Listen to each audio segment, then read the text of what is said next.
सरताजपुर गांव में झुमरू एक गरीब नाई था। उसका बेटा गबरू बौना था। गबरू की माँ बचपन में ही चल बसी थी। झुमरू की इच्छा थी कि गबरू की शादी किसी तरह से हो जाए तो वो गंगा नहा ले, लेकिन लाख ढूंढने पर भी उसकी जोड़ी की लड़की नहीं मिल रही थी। एक दिन शाम को झुमरू जगिया बेवड़ा के साथ बैठा था। अबे झुमरू, अबे जब देखो मुंह बनाया रहता है। अरे बनाना है तो मेरा मूड बनाना। चल इसी बात पर बैठकर पौवा पीते हैं, चल।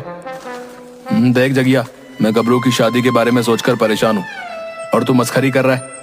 अबे बस इतनी सी बात, अबे हो जाएगी शादी, उसमें क्या है।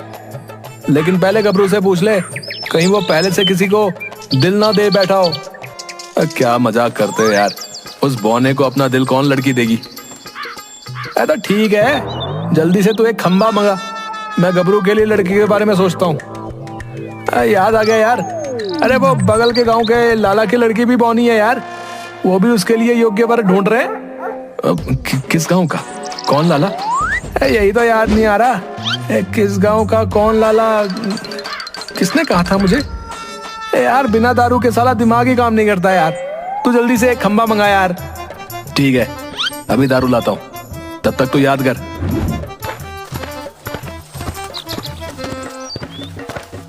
झुमरू जगिया को तुरंत एक बोतल दारू की लाकर देता है। ये ले जगिया, इसे पियो और जल्दी से बता कि किस गांव के लाला की बेटी को बौने लड़के की तलाश है।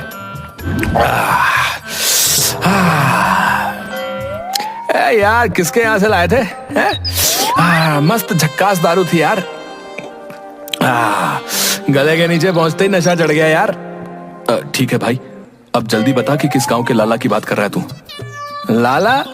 कौन लाला भाई? ओ भाई, मैं किसी लाला वाला को नहीं जानता यार। ठीक है भैया, हमारी ही गलती थी कि तुझे खंबा लाकर दिया। नशेड़ी की बातों का क्या भरोसा।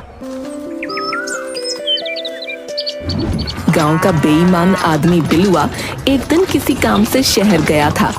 शहर में उसे एक धूर्त बाबा चूरनदास मिल गया। दोनों मिलकर गांव के भोले भाले लोगों को लूटने का प्लान बनाकर गांव आते हैं। गांव में खबर फैला देते हैं कि बाबा चूरनदास बहुत ही पहुंचे हुए महात्मा हैं। बस फिर क्या था, दूसरे दिन उनसे मिलने के लिए लोगों का तांता लग गया। आप लोग शांति बनाए रखें, बाबा सबके समस्या का निदान करेंगे। मैं एक एक करके जिसे बुलाऊंगा वो आएगा। अरे मेरी टांगों के बीच से निकलकर किसका बच्चा आगे जा रहा भैया? मैं हूँ सरपंच जी गबरू। अच्छा तो तू है, चल पीछे आ। मैं सरपंच होकर उतनी देर से खड़ा हूँ और तू मेरी टांगों के अंदर से आगे निकल गया।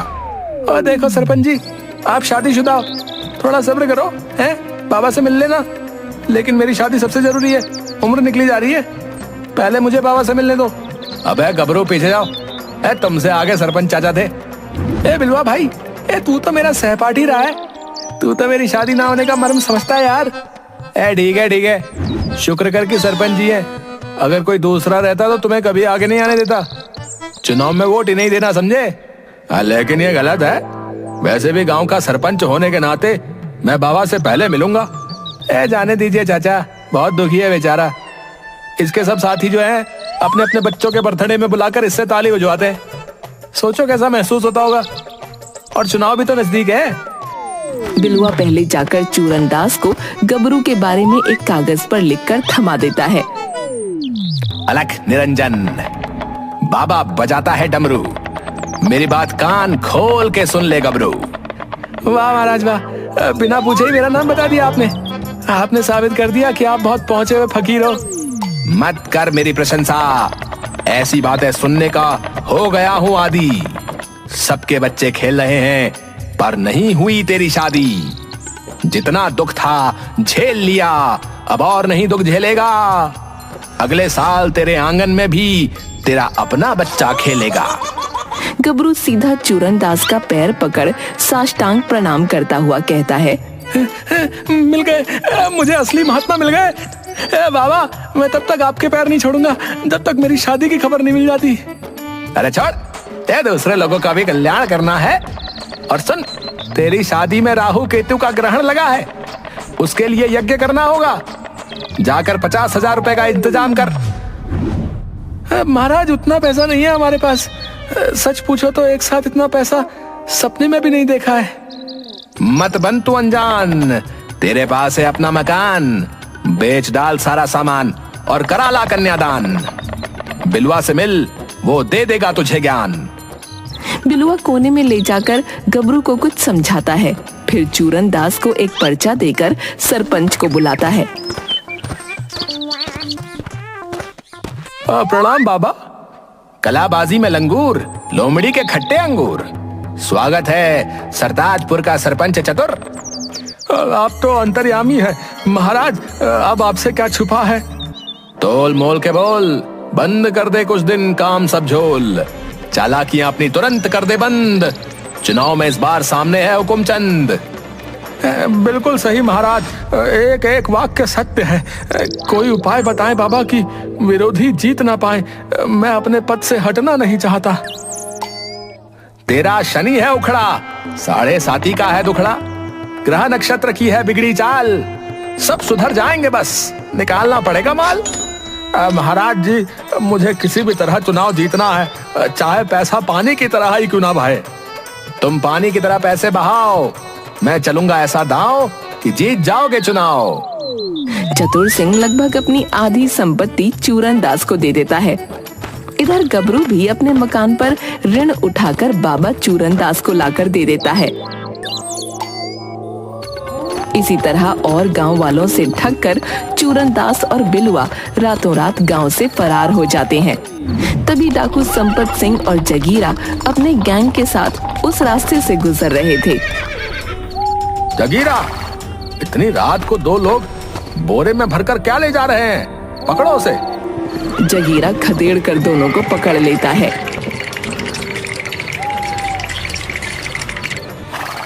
सरदार, हमने कुछ नहीं किया है, गांव वाले अपने मन से हमें ये संपत्ति दान किए हैं। हाँ सरदार, चाहो तो इसका पूरा ब्यौरा आप रख लो और मुझे छोड़ दो। कमीने मेरा माल दिलवाकर अपना माल बचा रहा है, तो कभी बताता हूँ। देखो सरदार, मैं बाबा हूँ, झूठ नहीं बोल सकता। कीमती माल सब उस बोरे में है। अच्छा, हमसे ही चतुराई। सरदार, दोनों बोरे में माल है, आप चाहो तो दोनों बोरे रख लो और हमें छोड़ दो। जगीरा, ये दोनों बड़े ही धूर्त और बेईमान लग रहे हैं, इन्हें भी ले चलो, हमारे काम आएंगे। कमीने, तेरे चक्कर में माल तो गवाए ही, अब जान भी गवाएंगे। क्या पड़ी थी मेरे बोरे को दिलवाने की। अच्छा, पहले तो बड़ा चालाक बन रहे थे, मेरे बोरे का माल दिलवाकर है। वो कहावत तो सुनी होगी ना, तुमने मेरी एक आंख तो पड़ोसी की दोनों आंख। अड्डे पर ले जाकर चंपत सिंह और जगीरा दोनों से कड़ी पूछताछ करते हैं, तो बताते हैं कि चूरन दास और बिलुआ ने मिलकर किस तरह गांव वालों को ठगने का काम किया है। शाबाश, अब तुम दोनों हमें पूरे गांव वालों को लूटने का मौका दोगे। पर वो कैसे सरदार, अब तो गांव का एक भी आदमी हम पर विश्वास नहीं करेगा। गबरू की शादी की संभावना बन रही है। सरदार, हमें एक दुल्हन की जरूरत है। क्या बकते हो बाबा, इस उम्र में शादी करोगे? शोभा देता है, पक्का धूर्त हो बे। उस्ताद, दुल्हन मुझे नहीं, दुल्हन गबरू को चाहिए। चूरन दास डाकू चंपत सिंह को गबरू की शादी और बारातियों के लूटने का सारा प्लान बताता है। प्लान के मुताबिक चूरन दास और बिलुआ दोनों सुबह सुबह ही सरताजपुर लौट आते हैं। अभी वे दोनों गांव में घुसे ही थे कि अचानक पीछे से गबरू आ जाता है। आ गए, तुम दोनों आ गए, मेरी दुल्हनिया कहाँ है? अबे इस तरह कोई टोकता है क्या? हैं? डरा दिया तूने। एक तो अंधेरा, ऊपर से बौना, सारा कलेजा बाहर आ गया। अबे वाने, रात भर सोया भी या नहीं है? बेचैन आत्मा, हमें तो चैन से रहने दे। उफ, बिल्लू भाई, तुमने वो गाना तो सुना होगा ना, अब है नींद किसे, अब है चैन कहाँ है। बताओ ना, तुम दोनों मेरी दुल्हन ढूंढने गए थे है ना? हाँ, तेरे लिए दुल्हन देख कर आ रहे हैं। 3 दिन में अगर पैसे का इंतजाम नहीं हुआ ना, तो वो दूसरे लड़के से शादी कर लेगी। नहीं, ऐसा हरगिज नहीं होने दूंगा, आज ही पूरा मकान बेच दूंगा। 2 दिनों में गबरू अपने बाबूजी से जिद कर सारा मकान जमीन बेच देता है और 50,000 रुपए लाकर चूरन दास को दे देता है। तीसरे दिन गबरू की बारात में गांव के सभी आदमी बाराती बन दुल्हन लाने जाते हैं। पिताजी, अब लेट क्यों कर रहे हो? रुको, अभी 5 बाराती बाकी है, सभी की दाढ़ी बनाकर मैं चलता हूँ, कुछ तो पैसे आ जाएंगे। अरे छोड़ो इनको, जल्दी चलो। इनकी दाढ़ी तो बनते रहेगी, लेकिन मेरी शादी नहीं हुई तो फिर कभी नहीं होगी। चुनाव नहीं रहता तो हरगिज इस पौने की बारात में नहीं जाता। गबरू मकान बेचकर सारा पैसा अपनी शादी में खर्च कर रहा था। पूरा गांव बाराती बनकर गबरू की शादी कराने चल देता है। 3 घंटे हो गए चलते चलते। और कितनी दूर है लड़की का घर? इधर तो वीरान है, गांव या बस्ती नजर ही नहीं आ रही। बस पहुंच गए उस पहाड़ी पर झाड़ियों के पीछे। भाई हमें तो वहां कोई डाकुओं का अड्डा लगता है। सामने शरारती लोग भी डाकू जैसे नजर आ रहे हैं। अरे सरपंच जी, आप क्यों डर रहे हैं? वो देखो, सज धज के घूंघट में दुल्हन बैठी है। भाई मुझे तो अपनी दारू की महक आ रही है। मेरे लिए तो ये बहुत ही अच्छी जगह लग रही है। बस कोई 1-2 खंबा उपलब्ध करवा देता तो मजा आ जाता। आइए आइए, आप लोगों का स्वागत है। सभी लोग आ गए या कुछ बाकी हैं? शरबत पीजिए। बेवड़ों के लिए विलायती दारू की भी व्यवस्था है, जी भरकर पियो। साला, एक झुमरू को छोड़कर पूरा गांव ही शराबी है। शराब वाली लाइन में सभी लगे हैं। अरे झुमरू, तू इधर क्यों आ गया? शरबत उधर है। मालूम है, लेकिन इतने दिन बाद गबरू की शादी हो रही है, इस खुशी में हम छक कर पियेंगे। थोड़ी देर बाद चलो भाई लोग, आशा करते हैं कि सभी ने जलपान कर लिया होगा। जगीरा, इन सभी को अब रस्सी से बांध दो। सरताजपुर वासियों, तुम सारे लोगों का हमने अपहरण कर लिया है। मेरा आदमी जाएगा और तुम लोगों के बदले फिरौती लेकर आएगा। सरदार, मुझे छोड़ दो, मैं तुम्हें माला माल कर दूंगा। उस्ताद, मेरे घर पर आदमी मत भेजना, मैं यहीं खुश हूँ। जो भी कहो, दारू 1 नंबर की है। आहा। तुरंत जगीरा सरताजपुर जाकर सभी के घर से फिरौती के बदले में पैसे और गहने जेवर बोरी में भरकर ले आते हैं।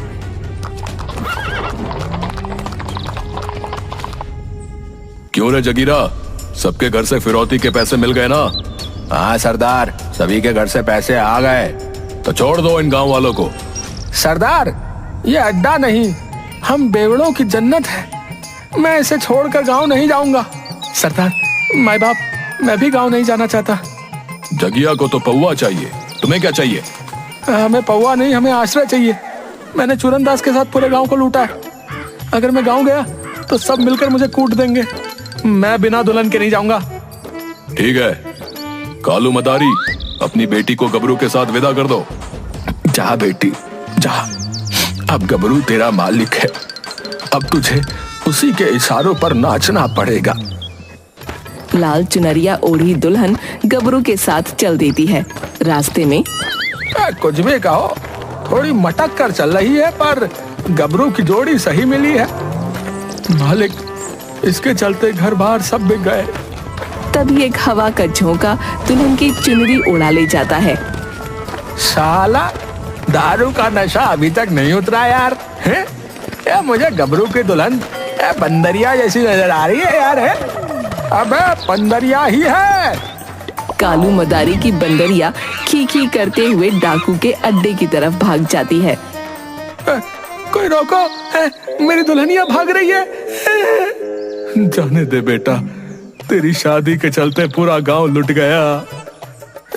ठीक है पिताजी, वैसे भी उसका मुंह बंदरिया जैसा था। सभी लोग जोर जोर से हंसने लगते हैं।